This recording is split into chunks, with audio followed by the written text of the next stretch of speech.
വിണ്ണിൻ ശലഭങ്ങൾ സ്നേഹാർദ്രമായി വന്നെത്തുമോ, ആത്മാവിലും പുണ്യം നൽകി മനസ്സെന്നും മലർവാടിയാകാനായി.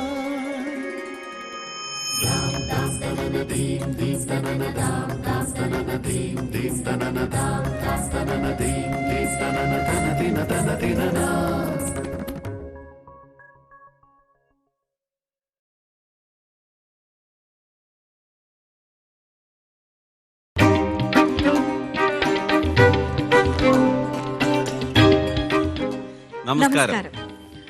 മനസ്സൊരു മലർവാടിയുടെ ഇന്നത്തെ എപ്പിസോഡിലേക്ക് ഗുഡ്നസ് ടിവിയുടെ എല്ലാ പ്രിയപ്പെട്ട പ്രേക്ഷകർക്കും നിറഞ്ഞ സ്വാഗതം. അതെ, നമ്മൾ കാണുന്നത് മാത്രമല്ല ജീവിതം.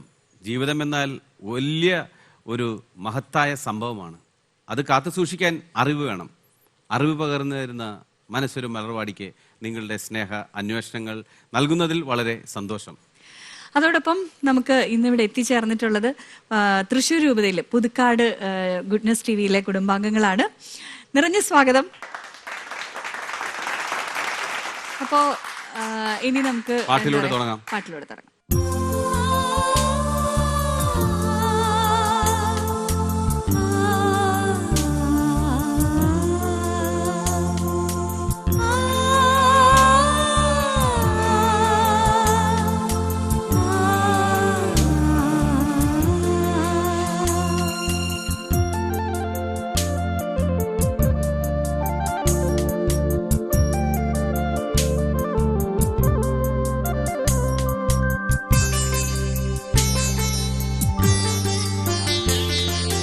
വാതിൽ തുറക്കൂ നീ കാലമേ, കണ്ടോട്ടെ സ്നേഹസ്വരൂപനെ.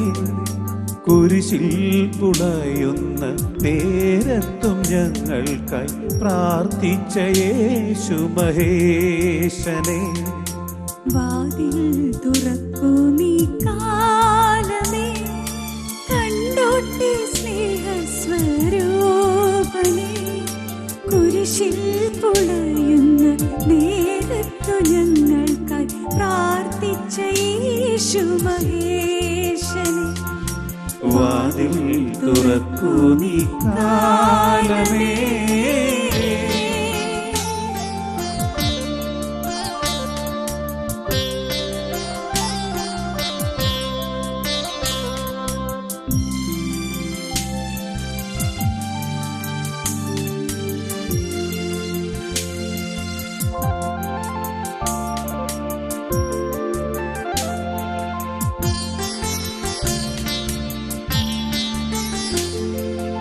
അബ്രഹാം പുത്രനാം ഇസഹാക്കിൻ വംശീയ വല്ലിയിൽ മൊട്ടിട്ട പൊൻപൂവേ.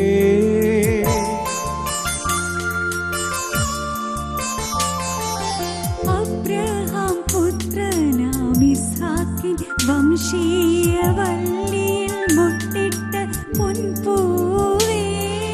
കണ്ണീരിലലയുമ്പോൾ കൈനീട്ടരേണമേ, കടലിനു മീതെ നടന്നവനേ.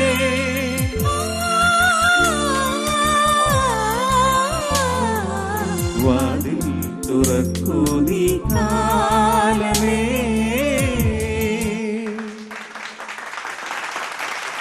നന്നായിട്ട് പാടിയല്ലേ? ബൈജിട്ട് നന്നായിട്ട് പാടി, ഞാൻ നന്നായിട്ട് പാടിയത് ശരിക്കും പറഞ്ഞെങ്കിൽ ബൈജിയാണ്. അല്ലല്ല, അതിപ്പോ ബൈജുവിന് തന്നെ എന്താ പറയാ, സങ്കടപ്പെടണ്ട, ഒരു ആശ്വാസവാക്ക് പോലെ പറഞ്ഞതെന്നൊക്കെ എനിക്കറിയാം. അല്ല, ബൈജുട്ട് നന്നായിട്ട് പാടിട്ടോ. ബൈജി നന്നായിട്ട് പാടി. എന്നാ പിന്നെ നമുക്കൊരു കോംപ്രമൈസിൽ രണ്ടുപേരും നന്നായിട്ട് പാടി. കോംപ്രമൈസ് ആക്കി. ഓക്കെ, ഞാൻ ആകെ ടെൻഷൻ ആയിട്ടുള്ള സംഭവം ഞാൻ പറയാൻ പറ്റില്ല കംപ്ലീറ്റ്. കാരണമല്ല, ഞാൻ എൻ്റെ ഒരു ഫ്രണ്ട്, എൻ്റെ ഇൻറ്റിമേറ്റ് ഫ്രണ്ടാണ്, ഓക്കെ. ഇന്നലെ ഡിവോഴ്സായി. ഇന്നലെയാണ് അത് അതിൻ്റെ പ്രൊസീജിയേഴ്സ് ക്ലീൻ ആയത്. അവനാകെ വിഷമം. കാരണം ഡിവോഴ്സ് ചെയ്യണം എന്നുള്ള ഉറച്ചൊന്നും ഇല്ലായിരുന്നു. എത്ര നാളായി കല്യാണം കഴിഞ്ഞിട്ട്? കല്യാണം കഴിഞ്ഞിട്ട് ഇപ്പൊ 2-2.5 വർഷമായിട്ടുള്ളൂ. 2.5 വർഷം. 2 വർഷമായിട്ടുള്ളൂ. എന്താ പറയുന്ന നിസ്സാര പ്രശ്നങ്ങളാണ്, പക്ഷെ അവർക്ക് പരസ്പരം അഡ്ജസ്റ്റ് ചെയ്യാൻ പറ്റില്ല, അല്ലെങ്കിൽ മനസ്സിലാക്കാൻ പറ്റുന്നില്ല എന്നുള്ളതാണ് ഏറ്റവും വലിയ പ്രശ്നം. 2.5 വർഷമായിട്ടും പരസ്പരം മനസ്സിലാക്കാൻ പറ്റുന്നില്ല എന്നുള്ളതാണ് അതിന്റെ ഒരു അവസ്ഥ വരുന്നത്, അല്ലേ? അത് എന്താ, രണ്ട് വ്യക്തികൾ, രണ്ട് സ്വഭാവത്തിൽ വളർന്ന രണ്ട് വ്യക്തികൾ തമ്മിൽ ഉണ്ടാവുന്ന പ്രശ്നം. പക്ഷെ അത് മനസ്സിലാക്കി അഡ്ജസ്റ്റ് ചെയ്യാൻ പറ്റുന്നില്ല എന്നുള്ളതാണ് പ്രശ്നം. നിസ്സാര കാര്യങ്ങളേ ഉള്ളൂ. പക്ഷെ അവന് ഡൈവേഴ്സ് ചെയ്യാൻ ഉദ്ദേശിച്ചല്ല, പക്ഷെ ഡൈവേഴ്സ് ആയിപ്പോയി. അതിന്റെ വിഷമം.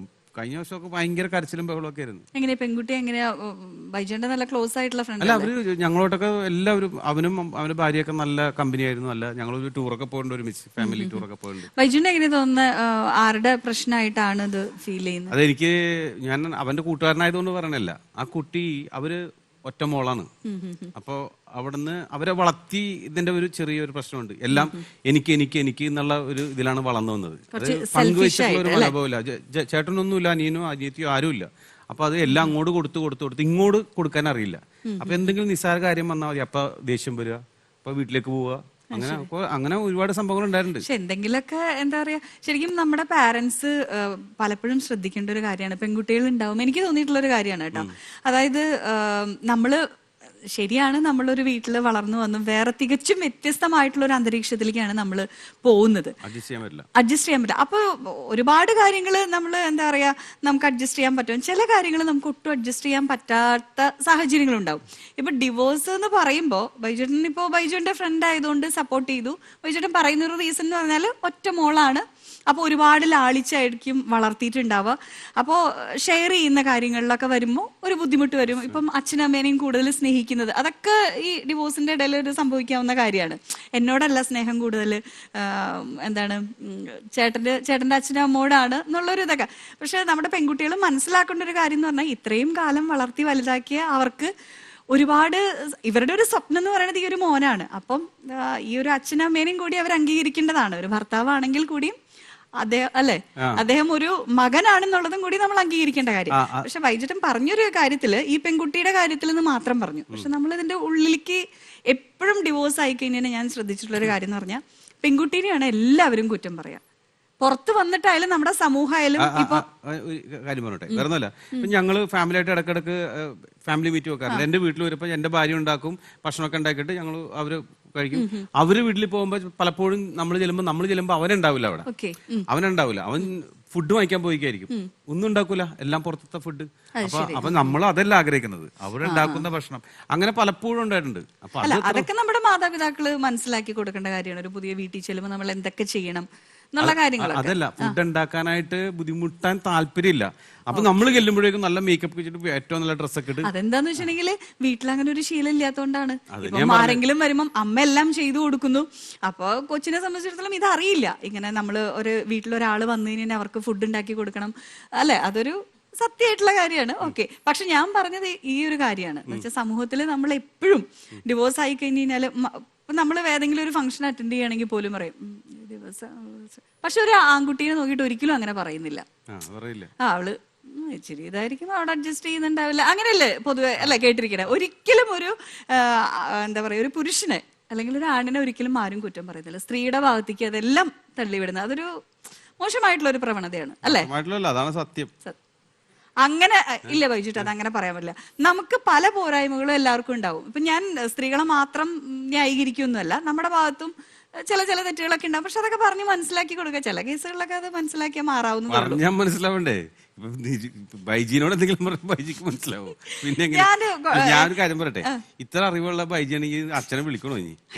അങ്ങനെയല്ല ഞാൻ പറഞ്ഞത്. അല്ല, നമ്മള് ശരിക്കും ഓരോ എന്താ പറയാ, ഓരോ അനുഭവങ്ങൾ നമുക്ക് വരുമ്പോ നമ്മൾ മനസ്സിലാക്കുന്ന കാര്യം അത്. ഞാനും ഒരു സ്ത്രീ ആയതുകൊണ്ട് എനിക്ക് അറിയുന്ന ഒരു കാര്യമാണ്. ഇപ്പൊ നമുക്ക് പ്രശ്നങ്ങളൊന്നും ഉണ്ടായിട്ടില്ല കേട്ടോ. ഞാൻ അല്ല, സത്യം പറഞ്ഞാൽ ഞാൻ എന്റെ മോളോട് പറയാറുണ്ട് ഈ കാര്യങ്ങളൊക്കെ. നമ്മള് വേറൊരു വീട്ടിലേക്ക് പോകണ്ടാണ്. അപ്പൊ അവൾ എന്നോട് പറയും, അമ്മ അപ്പ ഞാൻ കല്യാണം കഴിക്കാൻ വേണ്ടിയിട്ടാണോ ജീവിക്കണേന്ന് ചോദിക്കും. അല്ല, ശരിക്കും വേറൊരു വീട്ടിലേക്ക് പോകണ്ടാണ് മോളെ. അപ്പൊ എന്തെങ്കിലുമൊക്കെ ചില സംഭവങ്ങളൊക്കെ ഉണ്ടാകുമ്പോൾ നമ്മൾ ഒന്ന് താന്നു കൊടുക്കാൻ പറ്റിയ അതായിരിക്കും നല്ലത്. അപ്പൊ അവിടെ ഒരു കലഹം ഇല്ലാണ്ടാവും. ആണുങ്ങളെ സംബന്ധിച്ചിടത്തോളം അവര് വേറെ വീട്ടിലേക്ക് പോണ ആരെയും നിൽക്കട്ടെ, superior എന്നുള്ളൊരു ഫെമിനിസം പറയല്ല, പക്ഷെ സുപ്പീരിയർ എന്നുള്ള ഒരു രീതിയിൽ അവരെ വേറെ വീട്ടിലേക്ക് പോണ കാര്യം പോട്ടെ, സ്വന്തം വീട്ടില് എങ്ങനെ ജീവിക്കണം പെരുമാറണം. ആദ്യം അത് അത് നമ്മൾ പഠിപ്പിച്ചു മനസ്സിലാക്കി കൊടുക്കുക. അത് കഴിഞ്ഞിട്ടുള്ള വേറെ വീട്. തീർച്ചയായിട്ടും. അപ്പൊ എന്തായാലും ജോസേട്ടനെ വിളിക്കാം. ജോസേട്ടനെ വിളിക്കാം. എടാ, നീ അവളോട് ജോസേട്ടൻ എന്നെ ഫോണിലാ. dress pack ചെയ്ത് നിൽക്കാൻ പറ. ഞാൻ ഒരു വണ്ടി ജോസേട്ടാ. ഒരു മിനിറ്റ് ജോസേട്ടാ. ഒരു മിനിറ്റ് ഞാൻ ഒരു ഫോണിൽ ഒരു അത്യാവശ്യം ജോസേട്ടൻ ദേ അത് സമയം നമ്മുടെ ആവശ്യത്തിന് പുള്ളിനെ കിട്ടും. കിട്ടില്ല. സംസാരിച്ച് ഒരു പുള്ളിയുടെ അധികം ആവശ്യത്തിന് കാര്യം വേണ്ടിയിട്ട് ജോസേട്ടൻ നമ്മള് ഇപ്പൊ കുറച്ച് നാളായിട്ട് ചെയ്യാതെ എപ്പോഴും വണ്ടി ഫോണിലാണ് കേട്ടോ. വിളിച്ചോണ്ടില്ലേ, അത് വലിയ കാര്യമൊന്നുമില്ല. ജോസേട്ടാ, അങ്ങനെ ഒതുങ്ങി ജീവിക്കേണ്ട കാര്യമില്ല. നീ അവളെ വിളിച്ചോണ്ട് വീട്ടിലേക്ക് വാടാ, ബാക്കി ആരും നോക്കാതെ. ഇവിടെ നിയമം കോടതിയൊക്കെ ഉണ്ടാ. ആരിപ്പോ വീട്ടിലേക്ക് വിളിച്ചു? ഒന്നുമില്ല, ഞാൻ വിളിക്കാം. ഞാനിവിടെ ഡ്യൂട്ടിയില്ല, അവിടെ സാറ് വിളിക്കണ്ടല്ലേ. എന്താണ്? അതെ അതെ, വിളിച്ചോണ്ട് പോരെ. നീ ഇത്ര ധൈര്യം, നീ ഒരു മണവണാഞ്ചനായാലോടാ, നീ വണ്ടി വിളിച്ചോണ്ട് പോരാ. പുള്ളല്ലേ മോൻ. അല്ല ജോസേട്ടാ, ഇതാരും ഇത് വീട്ടിലേക്ക് വിളിച്ചോണ്ടിരാൻ പറയണേ? വെല്ലിമ്മയുടെ മോന്റെ ഒരു മോളെ കെട്ടിച്ചു വന്നു. ഭയങ്കര പ്രശ്നം അവിടെ. എന്ത് പറ്റി? പടിഞ്ഞാറേ മൂല എന്ന് പറഞ്ഞാൽ ഭയങ്കര തറവാട്ടുകാരെ വരും. പറഞ്ഞു മനസ്സിലായോ? ആകെ അവരുടെ ഒരു പെങ്കൊച്ചു ഒരു ആങ്കൊച്ചുള്ളൂ. ആ പെങ്കൊച്ചിന് നല്ല പൈസ കൊടുത്ത് കെട്ടിച്ചൊരു വീട്. അവിടെ അലവലാതി പരിപാടിയാന്നേ. എന്ത് പറ്റി? അവിടെ ശരിയാവില്ല. എന്താ പ്രശ്നം? എന്താ പ്രശ്നം? എന്താ പ്രശ്നം എന്ന് വെച്ച് കഴിഞ്ഞാൽ അവര് വീട്ടുകാർ തമ്മിൽ എന്തൊക്കെ പ്രശ്നമുണ്ടെന്നേ. അതിന് ഞാൻ അവരോട് വിളിച്ചോണ്ടാ പറഞ്ഞു. വീട്ടിൽ എന്തെങ്കിലും പ്രശ്നം ഉണ്ടെങ്കിൽ തീർക്കൂലേ? അത് പറഞ്ഞു തീർക്കല്ലേ വേണ്ട, പെട്ടെന്ന് വീട്ടിലേക്ക് വിളിച്ചോണ്ടിരാൻ. മനസ്സിലാവില്ല അത്. എന്താ പ്രശ്നം? അത് ആ പെങ്കൊച്ചിനെ വളരെ ആഴ്ച വളർത്തിയേക്കണതാ. നിസ്സാര കളിയത്. എങ്ങനെ തലേ കയറ്റി വെക്കണെന്ന് പറഞ്ഞാൽ അവർക്ക് ഒരു മനസ്സമാധാനം വേണ്ട അവിടെ ചെന്നിട്ട്. അവരൊരു പാവ, അവനെപ്പോഴും എന്നെ വിളിച്ചു പറയും, ചേട്ടാ എന്തുട്ട് ചെയ്യേണ്ടത്. ജോസേട്ടാ, ഞാനൊരു കാര്യം പറയട്ടെ. ഇപ്പൊ പെട്ടെന്ന് വീട്ടിലേക്ക് വിളിച്ചുകൊണ്ടിരാന്ന് പറഞ്ഞാൽ പെട്ടെന്ന് നടക്കും. പിന്നെ ഈ കുട്ടിയുടെ അവസ്ഥയൊക്കെ ഒന്ന് ആലോചിച്ച് നോക്കണം. ഇല്ല, അത് അവരെ പറഞ്ഞ് മനസ്സിലാക്കി എന്താ പ്രശ്നം എന്നുള്ളത് പറഞ്ഞ് മനസ്സിലാക്കി കൊടുക്കുക. സോൾവ് ചെയ്യാൻ പറ്റുന്ന അവിടെ തന്നെ മനസ്സിലാക്കിയ ശരിയാവാത്ത കുറെ പോത്തുകളുണ്ട്. അത് ശരിയാവില്ല. എന്നാ പിന്നെ അവരെ വിളിച്ച് ഇങ്ങോട്ട് കൊണ്ടുവരായിരുന്നില്ലേ? അങ്ങോട്ട് കൊണ്ടുവരുന്നില്ലേ? പറഞ്ഞ് ശരിയാക്കൂലായിരുന്നോ? കുറച്ച് താമസിച്ചു കൊടുക്കൂല ഇതൊക്കെ. എല്ലാവരും കഞ്ഞി വേവണ സമയമില്ലേ? നിങ്ങൾ ഇത്രയും ജീവിച്ച അനുഭവമുള്ള ആള് പെട്ടെന്ന് ഒരു ദിവസം അയാൾ വിളിച്ചിട്ട് ഇങ്ങോട്ട് അതല്ലേ കൊണ്ടുവരാൻ എപ്പോഴും നമ്മുടെ ജോർജൻ പറഞ്ഞു തരുന്ന കാര്യങ്ങളൊക്കെ കേൾക്കുന്ന ആളാണ്. കേക്കണ്ടല്ലോ. അപ്പൊ ഇതിനൊക്കെ ഒരു സമയമുണ്ട്. നമ്മളൊരു തീരുമാനത്തിൽ എത്തുന്നതിന് ഇപ്പൊ ആദ്യം അവർ കുറച്ച് വന്നിരിക്കും. വന്നിരുന്ന് കഴിയുമ്പോ കുറച്ച് കഴിയുമ്പോ ഇതിന്റെ ഇതൊക്കെ കാര്യങ്ങൾ മനസ്സിലാവും. അപ്പൊ ജോർജ് അച്ഛൻ്റെ അടുത്തേക്ക് വിളിച്ചോണ്ടിരും. എന്നാ വിളിച്ചിട്ടുണ്ടോ? മോശമായി പോയി. എന്നാലും ഇങ്ങനെ തീരുമാനങ്ങൾ എടുക്കരുത്. കാര്യങ്ങൾ അറിയാൻ കുടുംബത്തിൽ പെമ്പിള്ളേർ സൈക്കിളിന്റെ ഒരു രീതി നിങ്ങൾക്ക് അറിഞ്ഞൂടാ. നിങ്ങൾക്ക് അങ്ങനത്തെ ഒരു അനുഭവം വന്നിട്ടില്ല. അതൊരു ശരിയാണ്. നിങ്ങൾക്ക് മനസ്സിലാവും. കാരണന്മാരെ ഞങ്ങൾക്ക് മനസ്സിലാവും. അപ്പൊ അത് നിങ്ങൾ പെണ്ണുങ്ങൾ ഒരുമിച്ച് പെണ്ണുങ്ങളാ അല്ല അല്ല സ്ത്രീകള് ഒരു മറ്റൊരു വീട്ടിൽ പോയി കഴിഞ്ഞാൽ അനുഭവിക്കുന്ന ബുദ്ധിമുട്ടുകളുണ്ട്. നമ്മൾ വിചാരിക്കുന്ന പോലെയല്ല. ഒരു മനസ്സമാധാനം വേണ്ട. പിള്ളേരും കുറച്ച് സൗകര്യമൊക്കെ കൊടുക്കും. അതെ, അവിടെ ആരെങ്കിലും വന്നിട്ടുണ്ടോ? അവിടെ വന്നിട്ടുണ്ട് ഒരു ഫാമിലി. വിളിച്ചോണ്ട് വരാം. ഇതൊന്നും ശരിയല്ല കേട്ടോ. നിങ്ങള് ഇത് ജോസേട്ടൻ ശരിയല്ലാത്ത ഇതുപോലെ തീരുമാനങ്ങൾ എടുക്കരുത്. ജോസേട്ടൻ ഫെമിനിസ്റ്റ് ആയി പോയ അല്ല, ജോസേട്ടന് ഒരുപാട് അനുഭവങ്ങള് കണ്ടിട്ടാണ് ജോസേട്ടൻ അങ്ങനെ സംസാരിക്കുന്നത്. വരൂ, നമസ്കാരം. നമസ്കാരം. അച്ഛനൊന്ന് കാണാൻ. ചേട്ടന്റെ നമുക്ക് ചേട്ടന്റെ പേരെന്താ? കുര്യാക്കോസ്. കുര്യാക്കോസ്. എവിടെന്നാണ് പറഞ്ഞേ? ഞങ്ങള് പറഞ്ഞ എരുമപ്പെട്ടി. എരുമപ്പെട്ടി. വൈഫിന്റെ പേര് ജെസി. ജെസി. മോളുടെ പേര് ജാൻസി. എന്ത് പറ്റി ജോർജസിനെ കാണാനായിട്ട്? ഒരു കാര്യം ഒന്ന് പറയാൻ വേണ്ടിട്ടാ. എന്തോ ഒരു വിഷമമുണ്ട് കുട്ടിയുടെ മുഖത്ത്. കൊറേ നാളായി അവളുടെ ചിരി. ആണല്ലേ? കണ്ടിട്ട് കൊറേ നാളായി. അന്ന് അച്ഛനൊന്ന് കാണണം. അപ്പൊ അച്ഛനെ വിളിക്കാം. അച്ഛനെ വിളിക്കാട്ടാ. ജോസേട്ടൻ തൊപ്പിയൊക്കെ വെച്ചിട്ട് പോ. തൊപ്പിയൊക്കെ വെച്ചിട്ട് നല്ല സ്റ്റൈലായിട്ട്. അമേരിക്കയിൽ നിന്നും കൗൺസിലിംഗ് സൈക്കോളജിയിൽ MA-യും ക്ലിനിക്കൽ സൈക്കോളജിയിൽ PhD-യും നേടി. പിന്നീട് ഒരുപാട് വർഷക്കാലം ആലുവ പൊന്തിഫിക്കൽ സെമിനാരിയിൽ സേവനം അനുഷ്ഠിച്ചിട്ടുണ്ട്. ഇപ്പോൾ നമ്മുടെ ജോർജച്ചൻ എറണാകുളത്തുള്ള പച്ചാളത്തുള്ള ഡീപോൾ കൗൺസിലിംഗ് സെന്ററിൽ സേവനം അനുഷ്ഠിച്ചുകൊണ്ടിരിക്കുകയാണ്. നമുക്ക് ആദരവോടുകൂടി അച്ഛനെ സ്വാഗതം ചെയ്യാം മനസ്സൊരു മലർവാടിയുടെ ഇന്നത്തെ എപ്പിസോഡിലേക്ക്. നമസ്കാരം. സുഖമായിട്ടിരിക്കുന്നു അച്ഛൻ. കൊറോണ പ്രശ്നമൊന്നും ഉണ്ടായില്ല. ഇല്ല, ദൈവാനുഗ്രഹിച്ച് ഒന്നും ആയിട്ടില്ല. അതെ, ലോകം മുഴുവനും വേണ്ടി നമുക്ക് പ്രാർത്ഥിക്കാം. ഇന്നത്തെ ഫാമിലിയാണ്. മോള് അച്ഛൻ ഇത് സംസാരിച്ചു.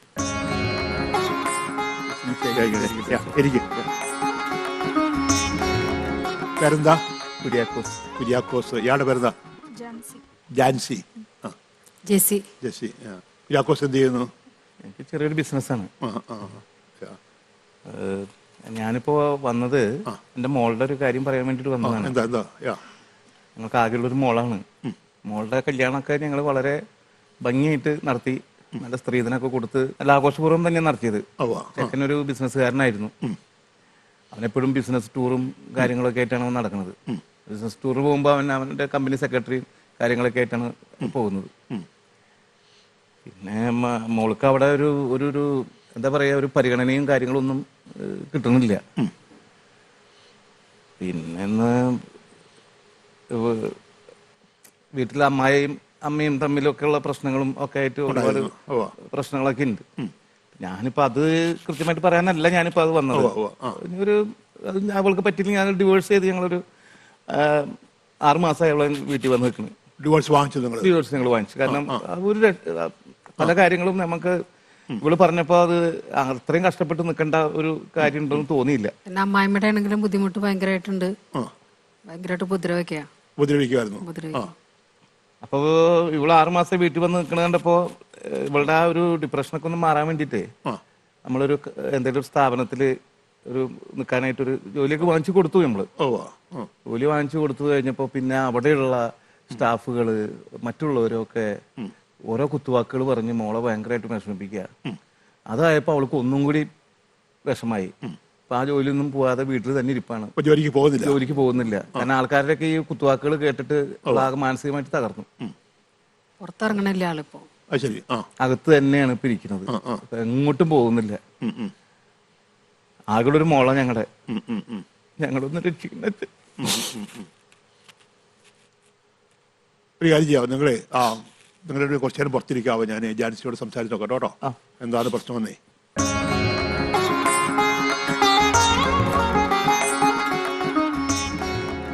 ജാൻസി പേരൻസ് പറഞ്ഞു ജാൻസി പുറത്തൊന്നും പോകുന്നില്ല, വെറുത്തിരിക്കുകയാണ്, വീട്ടിൽ ഇരിക്കുന്നു. എന്താ പറഞ്ഞത്? ആദ്യം ഡിവോഴ്സിനെ കുറിച്ച് പറഞ്ഞേ. അത് സിവിൽ ഡിവോഴ്സ് വാങ്ങിച്ചോ? 6 മാസത്തോളമായി. 6 മാസത്തോളമായി. അത് നിങ്ങൾ ജോയിന്റ് പെറ്റീഷൻ കൊടുത്താണോ, എങ്ങനെയായിരുന്നു?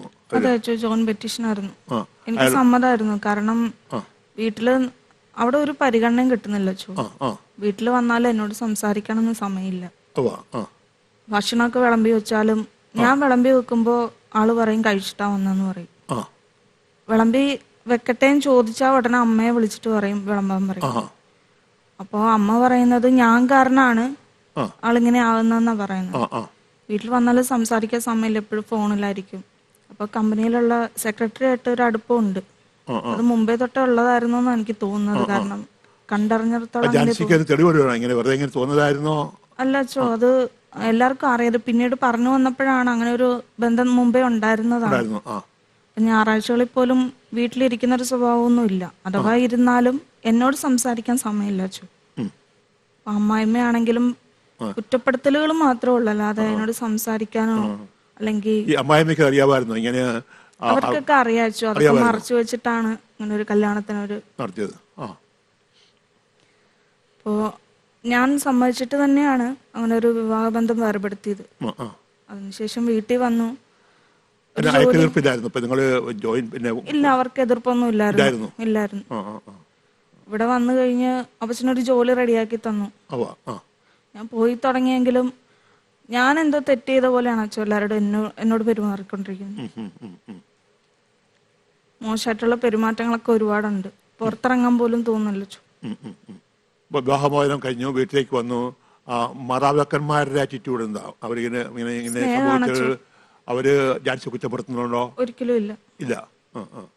അവർക്ക് വിഷമമുണ്ട് ഇങ്ങനെയല്ലേ?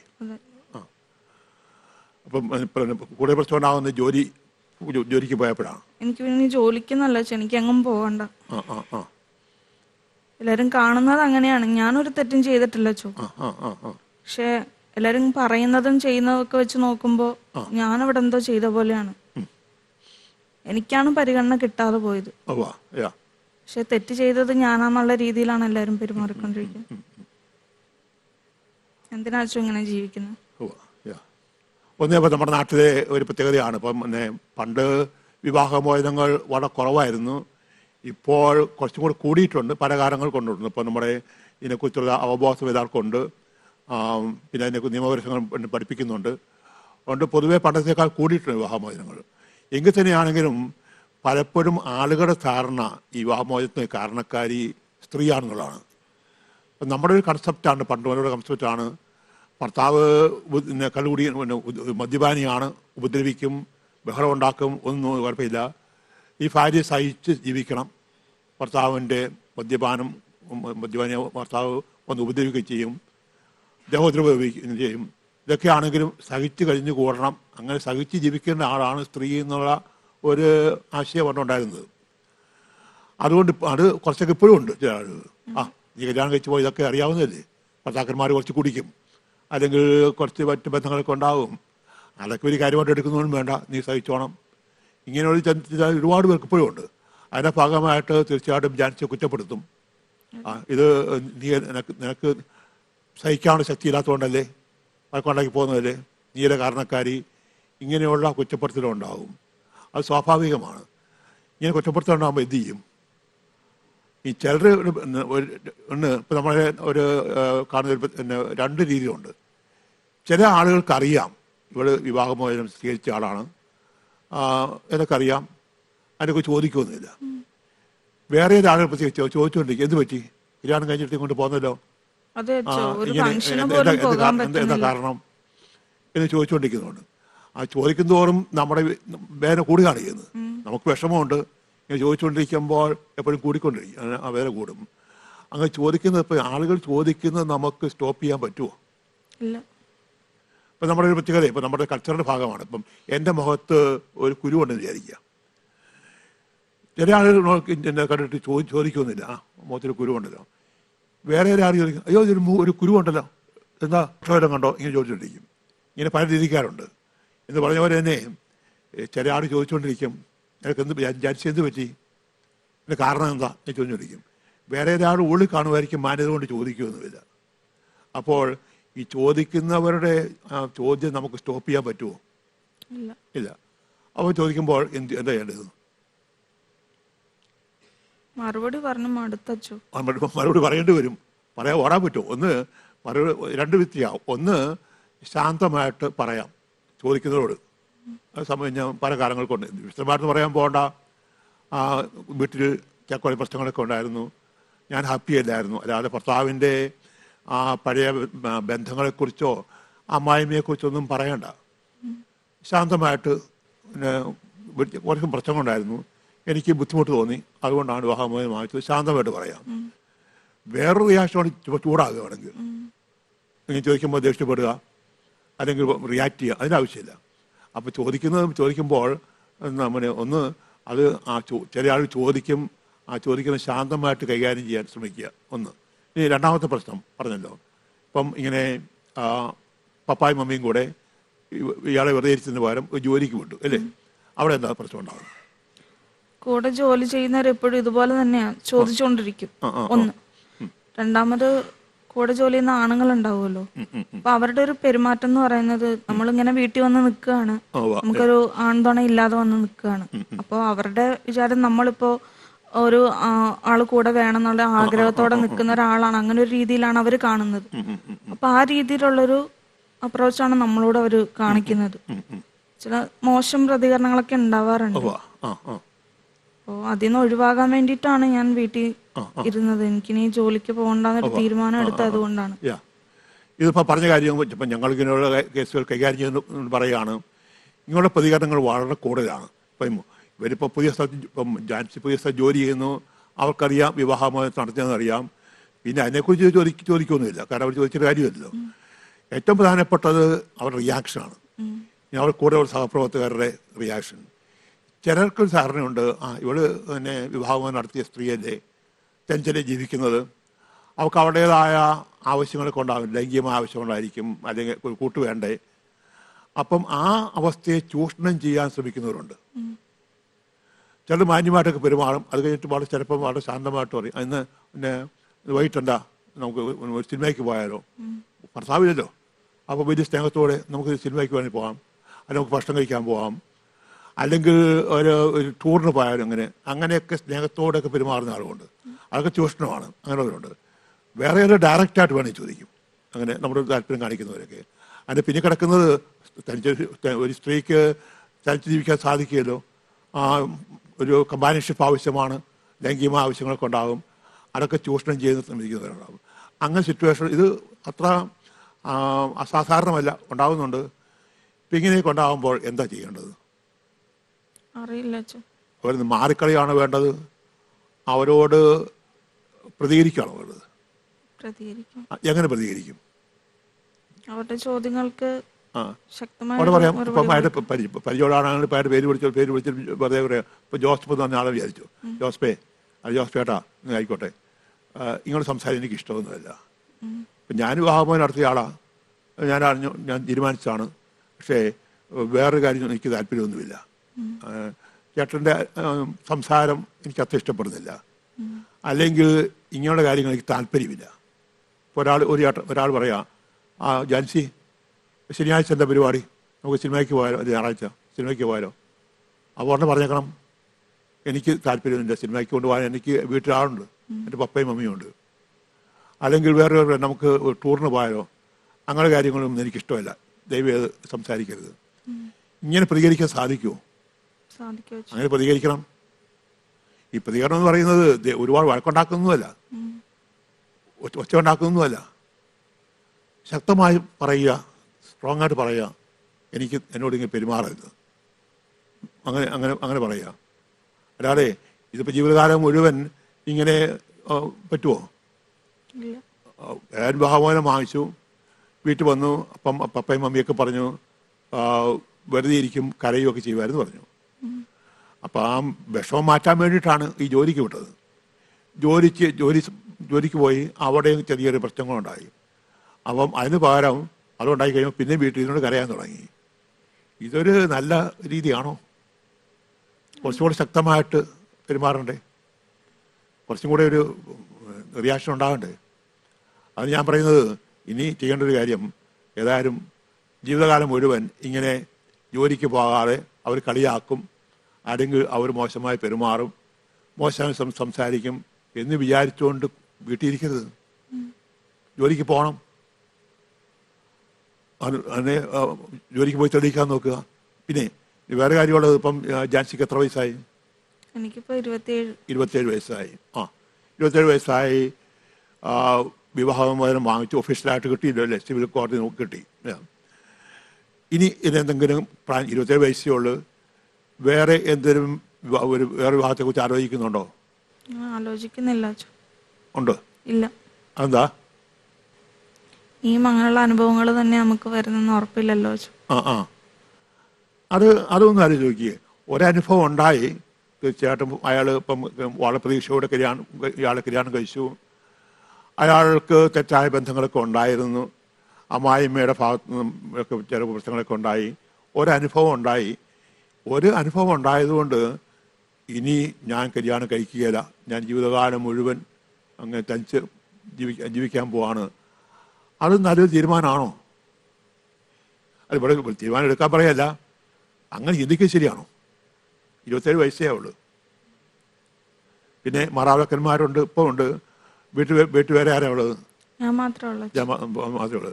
ശരി, ഇപ്പോൾ ജാൻസ് മാത്രമേ ഉള്ളൂ. ഇപ്പം മാതാപിതാക്കന്മാർക്ക് കണ്ടിട്ട് വലിയ പ്രായം തോന്നിയില്ല, കുറച്ച് കഴിയുമ്പോൾ അവർക്ക് പ്രായമൊക്കെ ആവും, അസുഖമൊക്കെ ആവും, ചിലപ്പോൾ കുറച്ച് കഴിയുമ്പോൾ അവർ മരിച്ചു പോവുകയൊക്കെ ചെയ്യും. അപ്പോൾ എങ്ങനെയാണ് നമുക്കൊരു ജീവിതം വേണ്ടേ?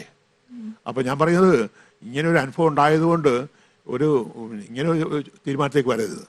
ഞാൻ ഇനി കല്യാണം കഴിക്കില്ല, ആരും വിശ്വസിക്കാൻ കൊള്ളുകയില്ല, കല്യാണം പറഞ്ഞാൽ പ്രശ്നം ഉണ്ടാക്കുന്നതാണ്. എല്ലാ പുരുഷന്മാരും ഇങ്ങനെയായിരിക്കും, എനിക്ക് കിട്ടിയ ഭർത്താവിനെ പോലെ ആയിരിക്കും എല്ലാ പുരുഷന്മാരും. അത് ജനറലൈസേഷനാണ്. പേടിയുണ്ടാവും, തീർച്ചയായിട്ടും ഒരനുഭവം ഉണ്ടാകുമ്പം നമുക്ക് പേടിയുണ്ടാവും. ഒരു പരീക്ഷയെ തോറ്റാൽ പിന്നെ നമുക്കൊരു തോക്കൊരു പേടി വരും അല്ലേ? പരീക്ഷ തോറ്റാളെന്താകേണ്ടത്?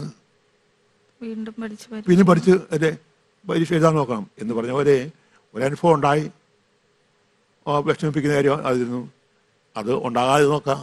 അതിൻ്റെ ഭാഗമായിട്ട് വ്യവഹാരം വരികയാണെങ്കിൽ തീർച്ചയായിട്ടും അതിനെക്കുറിച്ച് ആലോചിക്കുക. ഞാൻ പറയുന്നത് 27 വയസ്സേ ഉള്ളൂ, ഇതിനെക്കുറിച്ച് ചിന്തിക്കുന്നത് നല്ലതാണ്, പ്രപ്പോസൊക്കെ നല്ലതാണ്. കാരണം നിങ്ങളുടെ വീട്ടിലിപ്പോൾ ഏക മകളാണ്, കുടുംബത്തിൽ ആരെങ്കിലും വേണം, പിന്നെ മാതാപിതാക്കന്മാർക്ക് പ്രായമാകും. അപ്പം അതിനെക്കുറിച്ച് ആലോചിച്ച് നോക്ക്. ഈ ചെയ്യേണ്ട കാര്യം ഒന്ന്, ഞാൻ പറഞ്ഞപ്പോൾ അത് മാതാപിതാക്കന്മാരെ ആലോചിക്കട്ടെ, വിവാഹത്തെ സാധ്യത ഉണ്ടെങ്കിൽ അവർ ആലോചിക്കട്ടെ. നല്ല പ്രപ്പോസൽ വരുവാണെങ്കിൽ ഓപ്പൺ ആയിരിക്കുക, B open about that one. പക്ഷെ ഉടനെ ചെയ്യേണ്ട കാര്യം കഴിയുന്ന വേഗം നാളെ പോയി തന്നെ ജോലിക്ക് പോകാൻ നോക്കുക, ഒരു സ്ഥൈര്യം ഉണ്ടാക്കുക. അവർ ആരെങ്കിലും വല്ല കമൻ്റൊക്കെ പറയുകയാണെങ്കിൽ പേടിച്ചു പോകരുത്, ശാന്തമായിട്ടൊക്കെ പ്രതികരിക്കുക. പിന്നെ ചില കാര്യങ്ങളൊക്കെ ശക്തമായിട്ട് തന്നെ പറഞ്ഞു, എനിക്ക് പറ്റിയല്ല, എനിക്കിഷ്ടമില്ല, പറഞ്ഞു നിങ്ങളുടെ സംസാരം എനിക്കിഷ്ടമില്ല, നിങ്ങളുടെ കാര്യത്തിൽ പ്രതീക്ഷിക്കാൻ വേണ്ട എന്ന് മുഖത്ത് നോക്കിയോട് പറഞ്ഞു. പിന്നെ ചെയ്യുമൊന്നുമില്ല. ഞാൻ അവരെ ഒന്ന് വിളിക്കട്ടെ, ബജു അവരെ ഒന്ന് വിളിച്ച് അവരെ മാതാപിതാക്കന്മാരെ. ചേട്ടാ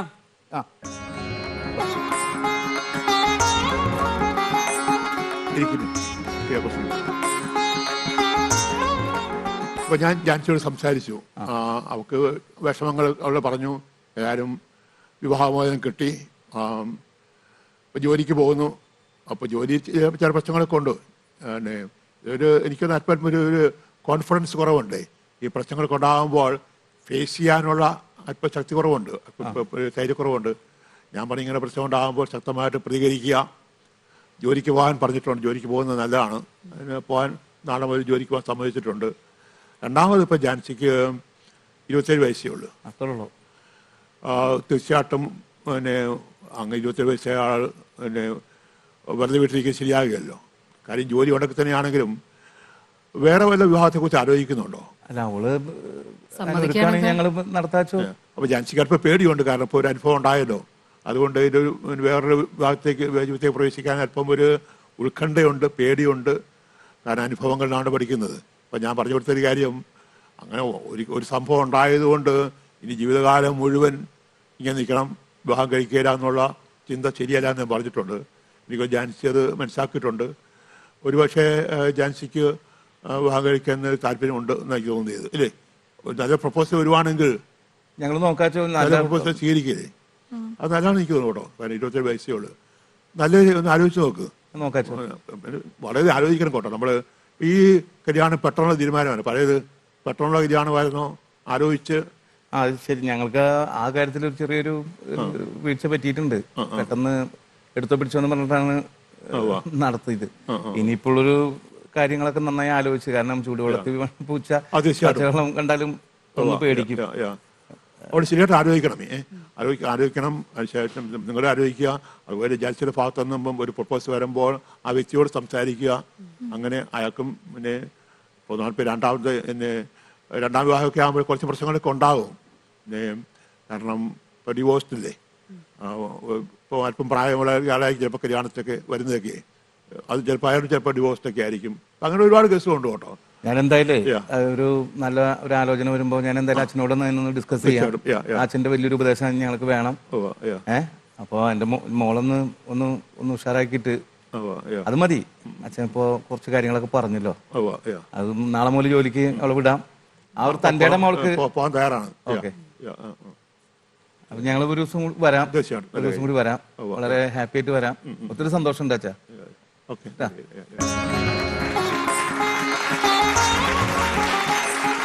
വന്നപ്പോഴേക്കും മോളുടെ മുഖത്ത് ഒരു ചിരി ഉണ്ടായിരുന്നില്ല, ഇപ്പൊ ചിരിച്ചിട്ടുണ്ട്.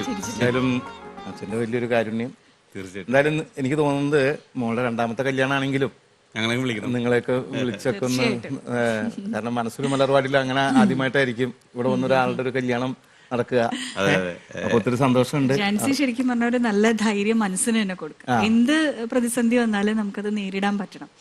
ജോലിക്കൊക്കെ പോവാ, സ്വന്തം കാലിൽ നിൽക്കാനുള്ളൊരു കഴിവ് നേടിയെടുക്കുക. ഒന്നിനെയും ഭയപ്പെടണ്ട, ധൈര്യമായിട്ട് മുന്നോട്ട് പോകും. ഓക്കെ, ശരി. ഈ വിവാഹമോചന കേസുകൾ ഇപ്പോൾ വളരെ വർദ്ധിച്ചിട്ടുണ്ട്.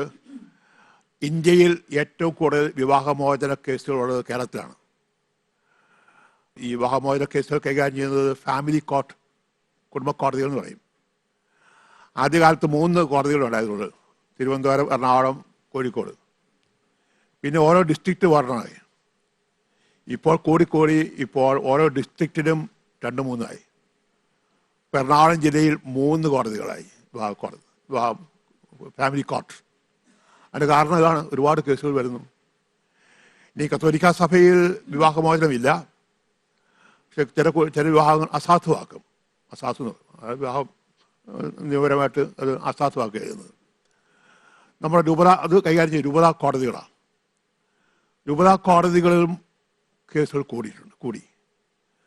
ചിലപ്പോൾ പണ്ടൊക്കെ ഒരു വർഷം 50-60 ഉണ്ടായിരുന്നത്. ഇപ്പോൾ 100-200 ആയി. അപ്പോൾ പിന്നെ ഇങ്ങനെയുള്ള പ്രശ്നങ്ങൾ കൂടി വരുന്നതാണ്. പല കാരണങ്ങളുണ്ട് കേട്ടോ. നമ്മുടെ സമൂഹത്തിൽ വന്ന മാറ്റങ്ങൾ ഒക്കെ ഒരുപാടുണ്ട്. പിന്നെ ജനങ്ങൾക്കൊക്കെ ആളുകൾക്ക് ഒരു അവബോധം ഇതിനെ കുറിച്ചൊക്കെ അറിവുണ്ടാക്കി തുടങ്ങിയിട്ടുണ്ട്. പണ്ട് ഇങ്ങനെ ഇതാണല്ലോ, വിവാഹം കഴിച്ചാൽ പിന്നെ ഒരിക്കലും മോചനം കിട്ടുകയില്ല. സഭയിൽ തന്നെയാണെങ്കിലും വിവാഹം അസാധുവാക്കുക അത് ആൾക്ക് അറിഞ്ഞുകൂടായിരുന്നു. ഇപ്പോൾ നമ്മൾ പഠിപ്പിക്കുന്നുണ്ട്. ഇപ്പോൾ നമ്മുടെ രൂപതകളിലൊക്കെ പ്രീ മാരിറ്റൽ കോഴ്സുകളുണ്ട്, എല്ലാ രൂപതകളിലുണ്ട്. അപ്പോൾ ആ സമയത്ത് പലതും പറഞ്ഞു കൊടുക്കുന്നുണ്ട്. അപ്പോൾ അതുകൊണ്ടൊക്കെ പല കാരണങ്ങൾ കൊണ്ടാണ് ഇത് കൂടിയിരിക്കുന്നത്. പിന്നെ വേറൊരു കാര്യമുള്ളത്, പൊതുവെ എല്ലാം ഇൻഡിപെൻഡൻ്റായി. പണ്ട് സ്ത്രീകളൊക്കെ വിഷമങ്ങളും പ്രശ്നങ്ങളൊക്കെ ഉണ്ടാവുകയാണെങ്കിൽ അങ്ങോട്ട് സഹിച്ച് ജീവിക്കും. ഇന്ന് സ്ത്രീകൾക്ക് ജോലിയൊക്കെ ആയി സാമ്പത്തികമായിട്ടുള്ള ഇൻഡിപെൻഡൻസ് വന്നു. പല കാരണങ്ങൾക്കാണ് കൂടിയിരിക്കുന്നത്. ഇവിടെ സംഭവിച്ചെങ്ങനെയാണ്, ഇവിടെ കല്യാണം കഴിഞ്ഞു, പിന്നെയാണ് മനസ്സിലായത് അയാൾക്ക് വേറെ ബന്ധമൊക്കെ ഉണ്ടെന്നാണ് മനസ്സിലായത്. ഒളിച്ചു വെച്ചുകൊണ്ടൊക്കെയാണ് അത് കല്യാണം. അതുകൊണ്ട് തന്നെ ആ വിവാഹം അസാധുവാണ്.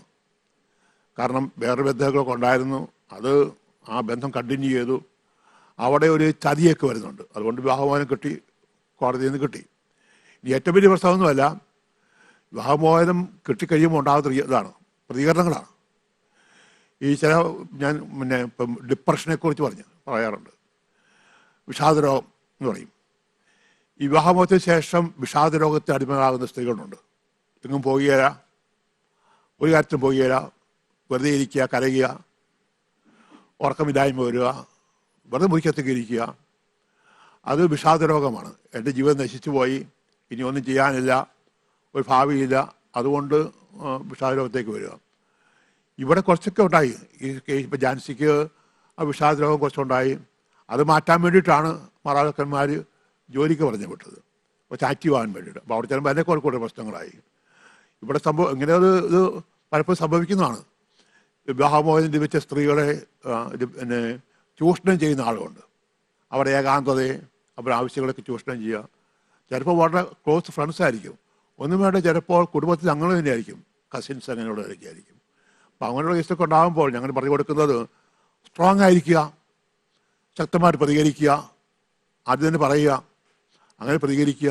ഇവിടെ ആർക്കും പ്രതികരിക്കാനുള്ള വിഷമമുണ്ട്. അതുകൊണ്ടാണ് പിന്നെ ഒറ്റപ്പെട്ടിരുന്നത്, പേടിയുണ്ടായത്. അപ്പോൾ ഇങ്ങനെയുള്ള കേസുകളൊക്കെ നമ്മൾ ചെയ്യേണ്ടത് ശക്തമായിട്ട് പ്രതികരിക്കണം. സ്ത്രീകളോട് പറഞ്ഞു കൊടുക്കുന്ന കാര്യമാണ്, പേടിച്ചു പോകരുത്. പേടിച്ചവരും ആളുകൾക്ക് ചൂഷണം ചെയ്യും. അപ്പം ബി സ്ട്രോങ് എന്ന് പറയും. അപ്പോൾ ഇതാ ഉപദേശമാണ് അവർക്ക് കൊടുത്തത്.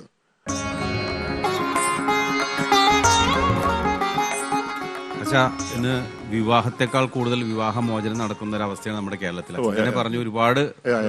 പക്ഷെ ഇങ്ങനെയുള്ള ഇത്രയും ഉള്ള അവസ്ഥ ഉള്ള കേരളത്തിൽ ഒരുപാട് ആളുകൾ ഇതിനെക്കുറിച്ചൊരു അറിവ് കിട്ടാൻ വേണ്ടി തന്നെ ഇന്നത്തെ ഈ എപ്പിസോഡ് അവർക്ക് ഉപകാരപ്രദമാകും.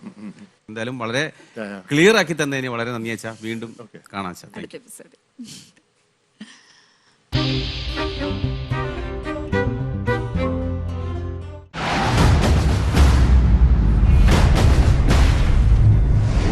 അവതരണ ശൈലിയിലെ മികവ് കൊണ്ട് കുടുംബ പ്രേക്ഷകർ നെഞ്ചിലെത്തിയ programme Manassu Oru Malarvadi, reality cum family counselling show. നീ ഒരു ക്രിക്കറ്റ് കളിക്കാരനാവണം ദൈവം ആഗ്രഹിച്ചു കഴിഞ്ഞാൽ അത് കിട്ടും. മാനസിക പ്രശ്നങ്ങൾക്ക് പരിഹാരവുമായി പ്രശസ്ത psychologist father George Manalel VC. അവർ അറിയപ്പെടുന്നവരാണ്, വളരെ പണം ഉണ്ടാക്കുന്നുണ്ട്. ഞാൻ പറഞ്ഞ അതൊക്കെ വളരെ വിരളമായിട്ട് ഉള്ള ആളുകളാണ്. എന്തിന്റെയും ത്രില്ല് ജീവിതത്തിന്റെ അപകടത്തിലേക്ക് വയ്ക്കാതിരുത്താൻ കുറച്ച് മുതിർന്നവരോട് ശ്രദ്ധിക്കുന്നത് നല്ല. ആത്മീയ സാമൂഹ്യ സാംസ്കാരിക മേഖലകളിലെ പ്രശസ്തർ അതിഥികളായി എത്തുന്നു. സ്പോർട്സ്മാന് വേണ്ട ഏറ്റവും അടിസ്ഥാനപരമായ കാര്യം ഡിസിപ്ലിനാണ്. കാണുക മനസ്സ് ഒരു മലർവാടി, എല്ലാ ഞായറാഴ്ചയും രാത്രി 7:30 നമ്മുടെ ഗുഡ്നസ് ടിവിയിൽ. നമ്മളാണ് കണ്ണികൾ, അതുകൊണ്ട് നമ്മൾ കണ്ണി മുറിക്കുക. കൊറോണ കാലത്ത് ജനങ്ങളുടെ സുരക്ഷയ്ക്ക് വേണ്ടി നിരന്തരം സേവനമനുഷ്ഠിക്കുന്ന ആരോഗ്യ പ്രവർത്തകർ, നിയമപാലകർ, മറ്റ് സർക്കാർ ഉദ്യോഗസ്ഥർ, സമൂഹത്തിന്റെ മുഴുവൻ സപ്പോർട്ടോടുകൂടി സഹകരണത്തോടുകൂടി നമ്മൾ ഇതിനെ അതിജീവിക്കും. ആരോഗ്യ സംബന്ധമായിട്ടുള്ള ഉപദേശ നിർദ്ദേശങ്ങൾ അത് കൃത്യമായും പാലിച്ചാൽ നമുക്ക് മഹാവിപത്തിൽ നിന്ന് രക്ഷപ്പെട്ടു വരാൻ സാധിക്കും. അതിജീവനത്തിന്റെ കാലത്തിലൂടെ നമ്മൾ കടന്നു പോകുമ്പോൾ അടുത്തറിയാം ചില കലാകാരന്മാർ. ഇടത്തരക്കാരെ സംബന്ധിച്ചിടത്തോളം ആരോടും ചോദിക്കാനും പറ്റത്തില്ല. നമ്മൾ എങ്ങനെ പോയി ആ കൂട്ടത്തിൽപ്പെട്ടതാണ് ഞാനും എന്നെ പോലെ കുറെ ആൾക്കാരും. തെരുവിന്റെ മക്കൾക്ക് ആഹാരവുമായി കടന്നുവന്ന ചില പോലീസ് ഉദ്യോഗസ്ഥർ, മതസ്ഥാപനങ്ങൾ. വിശപ്പെന്ന് പറയുന്നത് എല്ലാവർക്കും ഒരുപോലെയാണ്. അപ്പോൾ ഈ വിശക്കുന്ന ആൾക്ക് എങ്ങനെ നമുക്ക് സഹായമാകാം, ഒരു കൂട്ടാകാം. അപ്പോൾ ആരുമില്ലാത്ത ഒരാൾക്ക് പോലീസ് കൂട്ടാകാൻ പറ്റുമോ എന്നുള്ളൊരു ചിന്തയിരുന്നാലും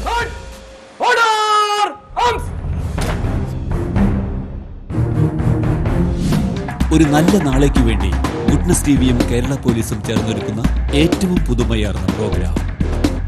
Your protection is our responsibility. Kerala Police is with you. Your safety is our duty. Kerala Police is with you. ഞങ്ങൾ നിങ്ങളുടെ കൂടെ എല്ലാ സമയത്തും. നല്ല നാളേക്കായി നിയമങ്ങൾ അറിയാൻ, അനുസരിക്കാൻ. എല്ലാ ശനിയാഴ്ചയും രാത്രി 9 മണിക്ക് നമ്മുടെ ഗുഡ്നസ് ടിവിയിൽ.